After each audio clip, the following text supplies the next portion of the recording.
vamos a ver otro de los misterios que había en ese momento de la física, así como Planck puso un poco de orden en lo que respecta al misterio de la radiación del cuerpo negro, que no se podía explicar del todo, había ecuaciones empíricas que resolvían el tema para algunas porciones, pero suponiendo que la cantidad de energía era continua no se podía resolver, y él con esa, que lo que pensaba que era un artificio matemático, de pensar que la energía solo se podía transmitir en cantidades pequeñas, pero no continuas, lo resolvió bien. Acá había otro misterio que era el de los espectros de emisión, algo que se estaba usando mucho en ese momento, ya tenía un par de cientos de años de utilización, si no me equivoco, pero que el fenómeno no se conocía en profundidad, digamos, cuál era el origen del fenómeno. Acá les muestro en la imagen un prisma, que vamos a ver que tiene importancia en lo que atañe al espectro de emisión, que descompone la luz en, bueno, en este caso en el espectro visible, pero también lo puede hacer en el espectro que no es visible, digamos. Se conocía que la existencia de los espectros de emisión, o sea, el análisis de la luz proveniente de un objeto que emitía radiación. Si yo analizaba esta luz, obtenía esto que está acá en la imagen, que es una placa fotográfica donde incide a determinadas líneas en el espectro que son características de cada elemento. Acá está exhibido en esta imagen solamente la parte visible. Después el ultravioleta, en el infrarrojo, también existen líneas, pero que no las podemos ver de esta manera. Sí, con equipamientos podemos detectar en qué parte del espectro están. Pero estas partes del espectro se pueden ver a simple vista porque van del rojo al violeta, en todo el espectro visible, que va de 650 más 600 nanómetros a los 300 más o menos. Estas líneas ya fueron investigadas, e incluso este señor que está en la imagen, Fraunhofer, si ustedes vieron Cosmos, la nueva serie de Cosmos alguna vez, describen un poco la vida de este hombre que trabajaba en la elaboración de instrumentos ópticos, que era como el Silicon Valley de esa época. Y una de las cosas que hizo fue construir este espectrómetro, y este telescopio que está acá, perdón, lo puso delante de un prisma, le puso delante un prisma y lo apuntó al Sol, y obtuvo algo como esto. Esto sería el espectro del Sol, que en realidad, bueno, también otra vez solamente la parte visible, donde vemos todas esas líneas negras, que son muy similares a las líneas que habíamos visto, vuelvo para atrás, anteriormente, que estaban acá. Y resulta que estas líneas me marcan la composición del Sol, de qué compuestos está hecho. Es por eso que nosotros, si alguna vez miramos las noticias, dice, se descubrió un planeta que parece que está acá lejos y tiene agua, o una estrella que está hecha de diamante, y la pregunta es, ¿cómo sabemos si no podemos llegar e investigar perfectamente esos lugares? Bueno, sabemos analizando la luz que proviene de ahí, entonces podemos, mediante estas técnicas espectroscópicas, determinar de qué elementos está compuesto un objeto, por más que lejano que esté, analizando la luz que emite. Y ahora vamos a ver por qué. Bien, acá vamos a ver estos espectros que son distintos. Lo que vimos primero, en primer lugar, esas líneas de colores, es lo que se conoce como un espectro de emisión. Mientras que el segundo, que vimos líneas negras, es un espectro de absorción. Ahora vamos a ver la diferencia. Si yo tengo aquí una fuente de luz blanca, la hago pasar por una pequeña rendija, que es lo que se grafica acá en esta parte, y hago incidir esa luz sobre un prisma, lo que voy a obtener como resultado es un espectro continuo. Yo voy a obtener todos los colores del espectro, todos los colores en los que está compuesta la luz blanca. Ahora, si yo hago lo mismo, pero tengo un gas calentado a altas temperaturas y analizo esa luz, lo que yo voy a obtener son estas líneas brillantes que caracterizan el gas. Esto se conoce como espectro de emisión. Es la luz que emite este gas y que está en estas frecuencias características que encontramos aquí. Esto es lo que vemos cuando, vamos a ver, ahora voy a mostrar una imagen de algo muy primitivo, cómo podríamos construir un espectrómetro primitivo. Uno puede analizar este gas calentado. Ahora, en la segunda parte que vimos el espectro del Sol, es lo que se conoce como espectro de absorción. Y funciona de la siguiente manera. Si tengo una luz blanca que emite y pasa a través de un gas frío, relativamente frío, vamos a decirlo, porque en el caso del Sol es la corona solar que está a miles de grados, pero está a una temperatura que respecto al centro del Sol es frío, digamos. Si atraviesa este gas va a absorber la luz. ¿tá? Por eso es que al final, si yo voy a pasar la luz por el prisma, aparecen estas líneas negras. Esas líneas negras son espectros de absorción en donde este gas absorbió luz. Y coinciden con las líneas en el que ese gas emite luz cuando es calentado. Son complementarios, por eso uno es el espectro de emisión y el otro es el espectro de absorción, que tienen la misma localización. Ahora les muestro el video para ver cómo se hace esto. Hay instrumentos mucho más sofisticados para realizar esta tarea, por ejemplo un cromatógrafo. Funciona así, evaporando el gas, separándolo en sus componentes y al final analizando cada uno de ellos y podemos, por ejemplo, una muestra, determinar cuáles son sus componentes. Yo trabajaba de becario ya cuando era alumno en un laboratorio de ciencias exactas y, por ejemplo, llegaba una solución nos llegaba un frasquito que nos mandaba criminología de la policía, que era el fluido gástrico de una persona que había sido asesinada. Querían determinar si había consumido drogas en las horas anteriores al asesinato. Entonces uno podía analizar eso y ver si estaba la presencia o no de distintas drogas. O sea, es un instrumento muy poderoso que permite analizar muchísimas cosas. Casi que podemos determinar de qué está, si tenemos suficiente presupuesto, podemos determinar de qué está hecho cualquier compuesto que nos envíen. Algunos son más difíciles que otros, por ejemplo, los pesticidas siempre tienen alguna forma de disimularse, supuestamente a propósito. Bien. Acá va cómo funciona esto. ¿Están viendo la imagen? Porque el video por ahí es medio complicado para pasar por Zoom. ¿Lo están viendo? Sí, profe. Perfecto. Bueno, ahí lo que tenemos es un proyector. Fácilmente un proyector de esto de diapositiva que había antes.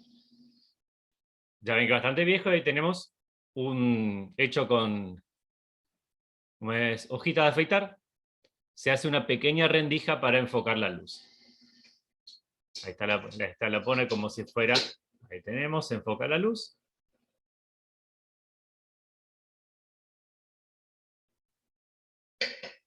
Ahí lo que tiene su instrumento tiene un prisma, ahí ven, tiene un prisma, pasa la luz blanca y del otro lado vemos todos los colores del espectro. Ahí están todos esos colores. Y ahí lo que tiene es bicarbonato de sodio. Y va a quemarlo mediante el mechero Bunsen.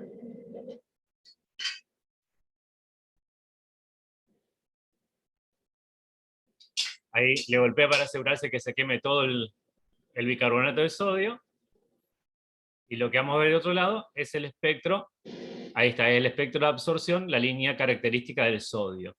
Mediante este experimento no se puede determinar, porque esta línea en realidad, si uno lo hace con un instrumento de mayor precisión, se divide en dos. Ahora vamos a ver que eso es fundamental también para la teoría de esto. Entonces, ¿qué pasó acá? El sodio, que está presente en el carbonato de sodio, absorbió luz, absorbió energía en esa frecuencia característica del sodio, que es una línea amarilla. Si fuera un espectro de emisión, van a ver que es una línea amarilla. Bien. Este es un experimento bastante casero, pero está bueno para entender, casero entre comillas, porque tenemos que tener varias cosas. Vuelvo a la diapositiva. Si ustedes miran para atrás, acá está el espectro de emisión del sodio, que son estas dos líneas amarillas, y el espectro de absorción sería, en el mismo lugar, aparecería en la franja oscura que vimos en el video. Debería estar dividido en dos, pero ese instrumento no tiene tanta resolución como para poder hacerla dividida. Bien, eso es lo que se sabía. Sabíamos que existían estos espectros de emisión, estos espectros de absorción.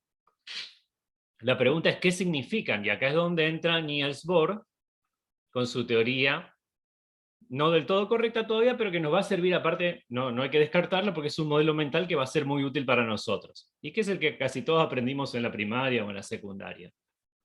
Él lo que hizo es analizar el espectro del átomo de hidrógeno. Lo hizo así porque el espectro el átomo de hidrógeno tiene un solo electrón, entonces no hay efectos complicados. Y lo que hizo, tomando un poco la idea que había hecho Planck hace un tiempo, dijo que las órbitas permitidas a un electrón también estaban cuantizadas. ¿Qué quiere decir esto? Que un electrón puede estar en una órbita determinada, a la que él le determina con la letra n, decía, de la órbita n igual a 1, puede estar en la órbita n igual a 2 o en la órbita n igual a 3, pero nunca puede estar en los estados intermedios. Entonces decía que las órbitas permitidas estaban cuantizadas, así como la energía estaba cuantizada, la órbita permitida a un electrón estaba cuantizada, y que cuando pasaba de una órbita permitida a otra órbita permitida, había un cambio en la energía del átomo, y ese cambio se relacionaba con la emisión o absorción de energía, que es lo que vemos en el espectro de emisión. También de una formulita que les doy acá, está acá para mostrarles, demostró que la energía del electrón, le puso una ecuación, dijo que la energía de un electrón era igual a, el signo negativo es porque así puede darle significancia a qué pasa cuando un electrón está muy lejos del átomo.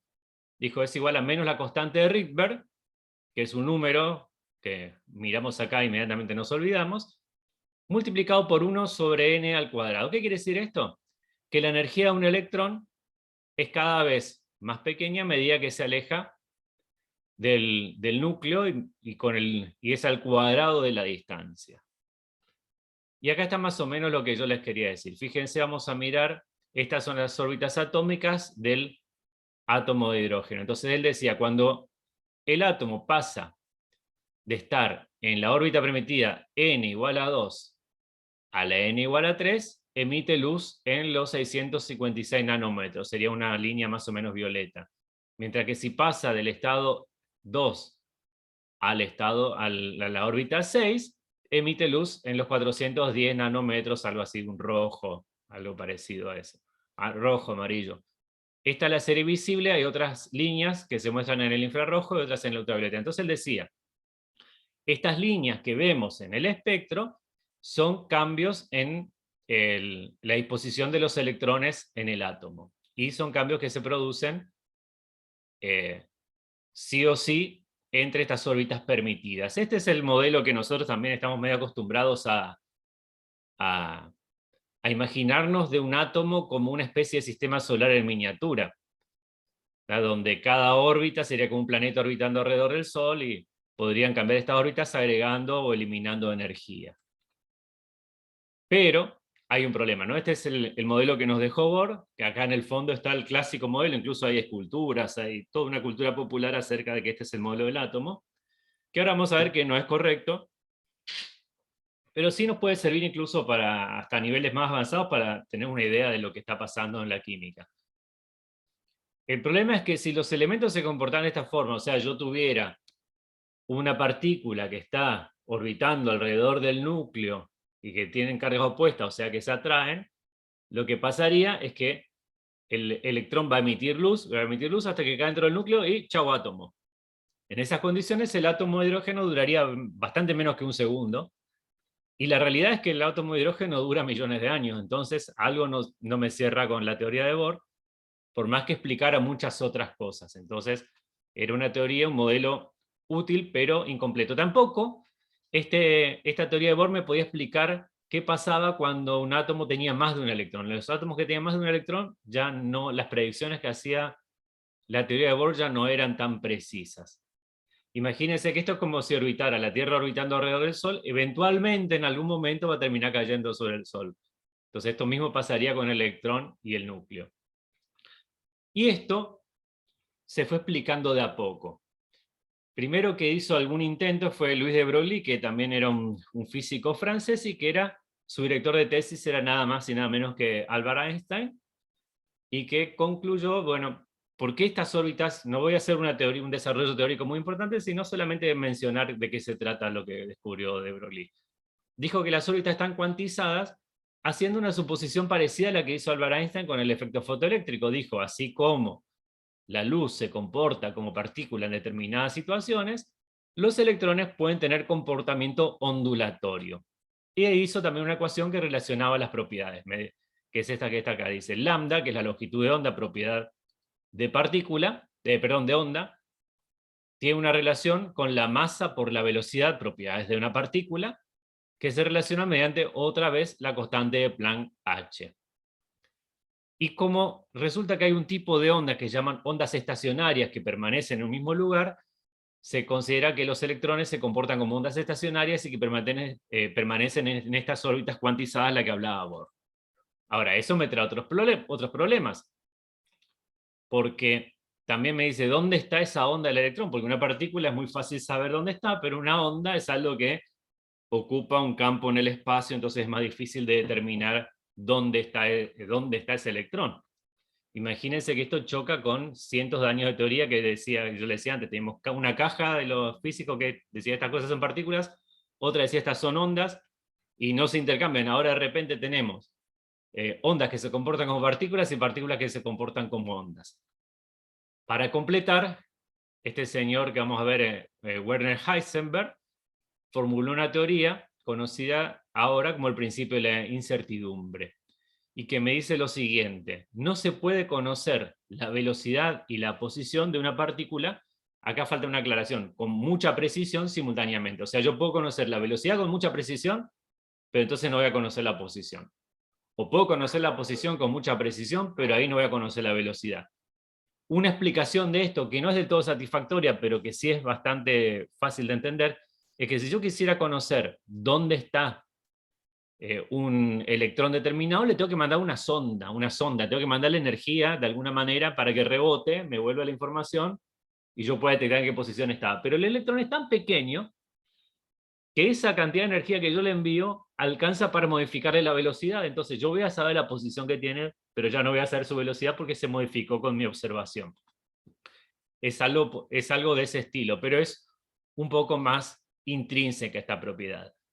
Y este principio de incertidumbre de Heisenberg se especifica como que la variación en la posición multiplicada por la variación en el momento, si se acuerdan de la física que vimos el momento, o sea, la masa por la velocidad, no puedes, estas diferencias multiplicadas son mayores o a lo sumo iguales a una determinada cantidad. Esto me expresa lo que dije anteriormente. Si yo hago esta variación de posición muy chiquitita, esta variación de momento tiene que hacerse grande. Si yo quiero hacer esto muy pequeño, se me hace grande la otra cantidad. Entonces no puedo saber las dos cosas en simultáneo. Por eso se conoce como principio de incertidumbre. Entonces esto ya termina de tirar por tierra la teoría de Bohr. Porque si un electrón hiciera una órbita determinada alrededor del núcleo, en cada momento yo sabería la posición y la velocidad. Solo haría falta conocer la velocidad y la posición en un determinado momento y ya puedo predecir todo lo que va a pasar. La macana de este principio de la incertidumbre es que me tira abajo no solamente un montón de física de hasta ese entonces, sino incluso filosofía, porque hasta ese momento en física se pensaba que si yo conociera la posición y la velocidad de todas las partículas de un sistema, yo puedo predecir cómo ese sistema va a evolucionar. Entonces, es una ciencia determinista. Si yo sé lo que pasa ahora, voy a saber lo que pasa dentro, por ejemplo, 10 segundos. Lo que me plantea este principio de certidumbre es algo difícil de entender, que ya no existen más las certidumbres, porque no voy a poder predecir lo que va a suceder porque justamente está este principio de incertidumbre. Lo que va a suceder es que vamos a pasar de una ciencia que es determinista a una probabilística. Me puede decir todas las probabilidades que pueden surgir de una determinada, de un determinado conjunto de propiedades. Me puede decir, bueno, puede pasar esto con cierta probabilidad, esta otra cosa, pero no me va a decir cuál de ellas va a suceder. Entonces pasamos de una ciencia que era determinista a una ciencia que es probabilística, cosa que no cayó bien a todo el mundo, incluso el famoso dicho de Albert Einstein que dijo Dios no juega a los dados, un poco oponiéndose a estas cuestiones. Sin embargo, la realidad es que la teoría y la mecánica cuántica que vamos a describir ahora funciona y permite muchas de las tecnologías que tenemos hoy día funcionan en base a cálculos de la mecánica cuántica. Así que no hay con qué darle por ahora, la mecánica cuántica es una de las teorías más corroboradas de la historia. Por supuesto, esto puede cambiar, cada vez hay más descubrimientos, y también hay problemas todavía, no quiero decir que con esto se resuelve todo, hay un montón de cosas que todavía son problemáticas en el estudio tanto de la materia muy pequeña como del universo, entonces quizás todavía tengamos que hacer algún paso más que explique todo. Ahora voy a hablar un poquito de eso. Bien. La mecánica cuántica, entonces, una consecuencia que nos dejó el principio de incertidumbre de Heisenberg es que las órbitas no pueden ser regulares, como les dije, y un físico llamado Erwin Schrödinger formuló una ecuación, que es la que está acá abajo, que vamos a tener que aprender. Mentira, porque esto parece como si fuera un jeroglífico. Yo entiendo algunas de las cosas que están acá, pero digamos que es bastante difícil de descifrar qué es lo que quiere decir esta ecuación. Pero en esa ecuación se introduce el concepto de orbital, que es esta letra griega que está acá, que es la letra griega psi, es el orbital. Entonces, esta es una expresión que es el hamiltoniano, se llama, es una ecuación matemática que no viene al caso para nosotros.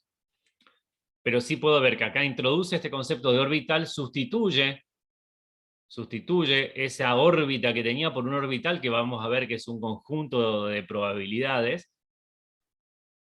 Acá vemos que está P, que era masa por velocidad, o sea que tenemos una propiedad de partícula, que es el momento. Por aquí vamos a ver que también ahí está una propiedad de ondulatoria, entonces se incluye todos estos conceptos en esta fórmula, y lo bueno es que es exitoso en describir. No sé si les suena el Rödinger, por el famoso experimento del gato de Rödinger, no sé si alguna vez lo escucharon, es bastante popular en los memes y demás, y que surge aparte de un experimento mental que hicieron intercambiándose cartas entre Rödinger y Albert Einstein, porque resulta que esto que les dije anteriormente, que ya no existe una órbita, sino que existe un conjunto de lugares donde el átomo puede estar, pero que solamente una vez que observamos recién ahí, podemos saber en qué lugar está ese electrón. Y entonces esto daba lugar a la interpretación, a distintas interpretaciones. Una de las interpretaciones que se hizo muy popular y hasta hoy día es de las más populares de la mecánica cuántica, es el que se conoce como la interpretación de Copenhague, que lo que dice es lo siguiente. Dice, el electrón está en una combinación de estados, está en todos los estados posibles al mismo tiempo, y cuando se realiza una observación, el sistema se dice que colapsa la función de onda y se expresa uno solo de esos estados. Esa es la interpretación de Copenhague. Entonces, lo que hicieron este señor Schrödinger y Albert Einstein es hacer un experimento mental que lleva a una conclusión que, digamos, es paradójica. Entonces dice, ¿cómo puede ser? Si llevamos esto que dice la interpretación de Copenhague al extremo, llegamos a una situación que no tiene sentido, entonces no debe ser correcta esta interpretación, es más o menos lo que quería decir. Y el experimento es el siguiente, se pone un gato en una caja que no se puede acceder del exterior, no se puede escuchar lo que sucede adentro, no se puede ver lo que sucede adentro, y en esa caja, además del gato, vamos a poner un veneno en un frasco, vamos a poner un elemento radioactivo que en algún momento va a emitir radiación, no sabemos cuándo, porque eso es otra de las cosas que son imposibles de predecir. No se puede predecir cuándo se va a producir la fisión de un núcleo. Y si se emitían suficiente radiación, eso activaba un contador Geiger, que a su vez disparaba un martillo, y este martillo rompió el frasco de veneno y el gato muere. Entonces lo que decía que si seguimos la interpretación de Copenhague, nosotros no podemos saber, no hay forma de saber, de predecir en un determinado momento si el gato está vivo o muerto, o sea, si esto emitió radiación y todo el sistema se activó, no podemos saber hasta que abramos la caja. Entonces, según esta interpretación, el gato está vivo y muerto al mismo tiempo, y solamente lo podemos determinar abriendo la caja, lo cual ahí entramos en la paradoja, porque algo no puede estar vivo y muerto al mismo tiempo, tiene que estar sí o sí en uno de los dos estados. Bueno, lo que sucede en la realidad es que esto no invalida, no invalida del todo la interpretación, porque el problema de la mecánica cuántica no es que sea muy rara, sino que nosotros somos muy grandes, y cuando estamos hablando de objetos macroscópicos, por suerte, todas estas situaciones de que un electrón puede tener varios estados, no tiene tanto sentido para estos elementos. Otra interpretación que hizo Hugh Everett, un físico, un interesante documental que lo pueden buscar en YouTube, que hizo su hijo, que es músico y trataba de entender qué es lo que había hecho su papá, porque él se dedicó a la física teórica solamente por un tiempo, y hace todo un recorrido de lo que sucede con esto. Y Hugh Everett propuso algo, dijo no, lo que sucede es que cada vez que hay un suceso que puede terminar en varias formas distintas, con distintas probabilidades, lo que sucede es que el universo se divide. Entonces tenemos un universo, acá viene el examen de físico-química aplicada.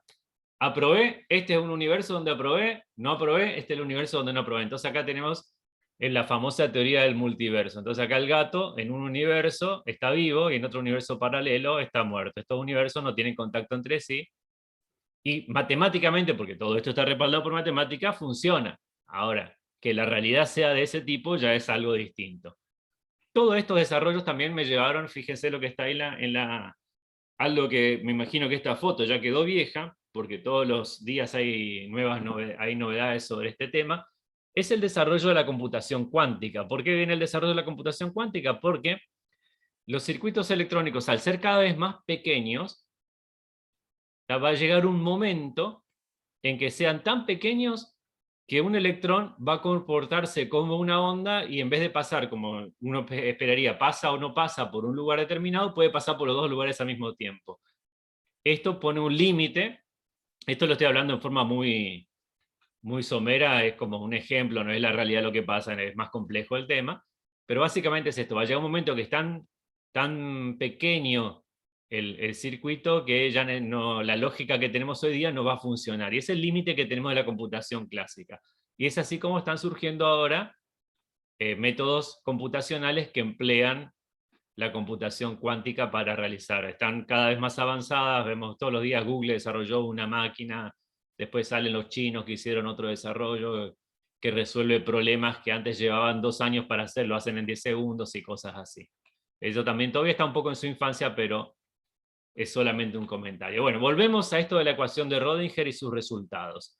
Lo que me va a dar esa ecuación de Rödinger es un orbital, que acá lo podemos representar, es muy difícil de imaginarse, pero yo lo represento de esta manera. Fíjense, por ejemplo, de esto el más interesante por ahí es esta imagen, la D, que es un gráfico de densidad, donde vemos que la nube, esta electrónica, es más densa, es porque hay más probabilidades de encontrar el electrón en un átomo determinado. Mientras que donde hay menos densidad, hay menos probabilidad. Ojo, que este electrón puede estar acá también, mucho más lejos, pero su probabilidad es tan pequeña que es casi imposible que suceda. ¿Tá? Esta es otra cosa que tiene la mecánica cuántica, no habla de sucesos imposibles.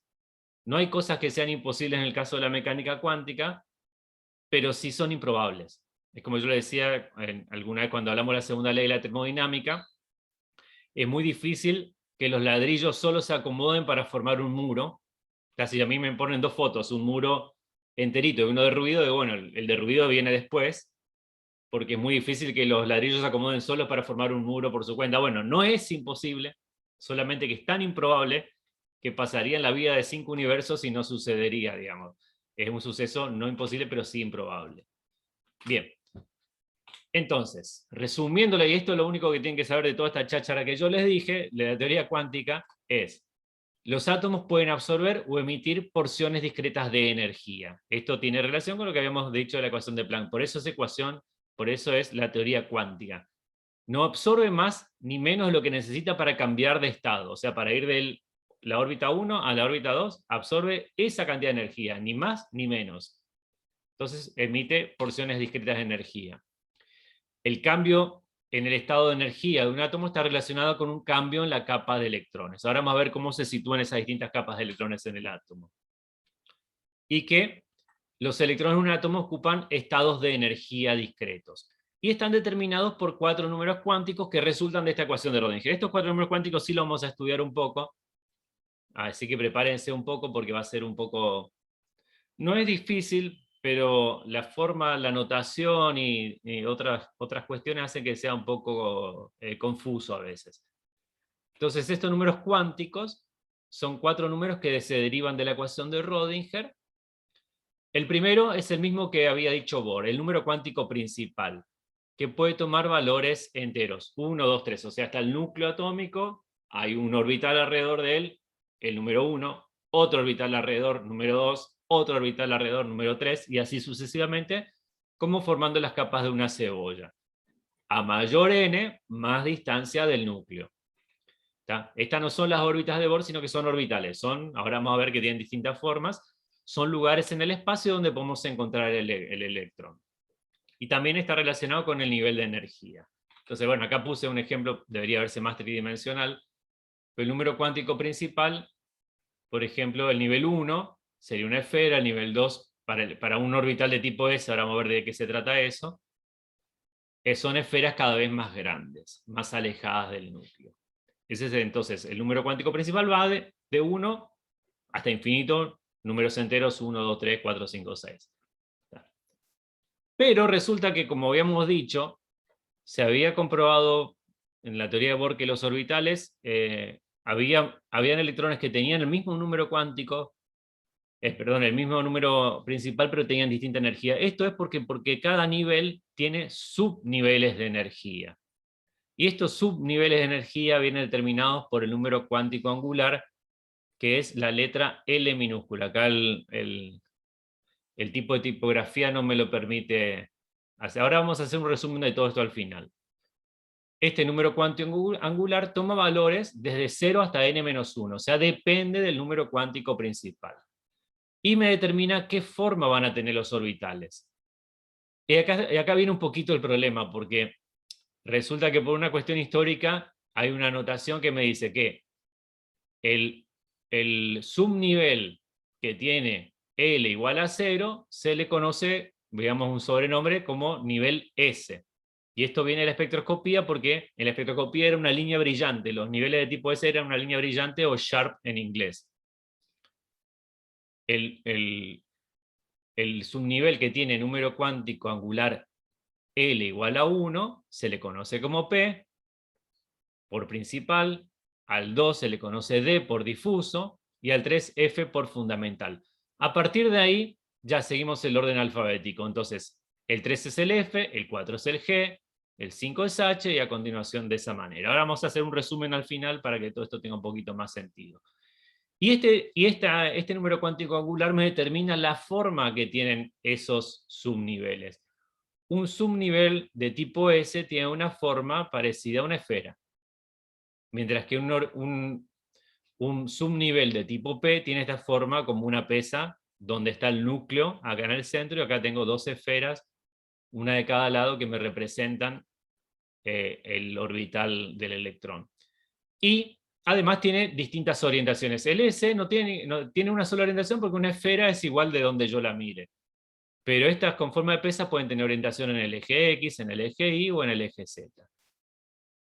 Los subniveles de tipo D son más complicados todavía, están acá, y son 5. Fíjense esto también que va a ser, ya lo miran acá, va a ser más fácil de entender en la siguiente diapositiva. Un nivel de tipo D tiene 5 orientaciones que son más complicadas. Entonces tenemos SPD, sigue la F, si ustedes se imaginan y siguen el raciocinio, el subnivel de tipo F tiene 7 orientaciones distintas. Y así, la que sigue va a tener 9 orientaciones y así siguiendo. Ahora vamos a ver que eso se puede determinar mediante el número cuántico magnético M sub L, que me describe la orientación del orbital en el espacio y toma valores de menos L hasta L. O sea, si L vale 2, esto va menos 2, menos 1, 0, 1, 2. Y eso es la cantidad de orientaciones que tienen, porque acá tenían menos 2, menos 1, 0, 1 y 2, 5 orientaciones distintas. Bueno, acá se terminó el tiempo de Zoom, así que 10 minutos, volvemos 9:50. y ahí vamos a repasar un poco esto.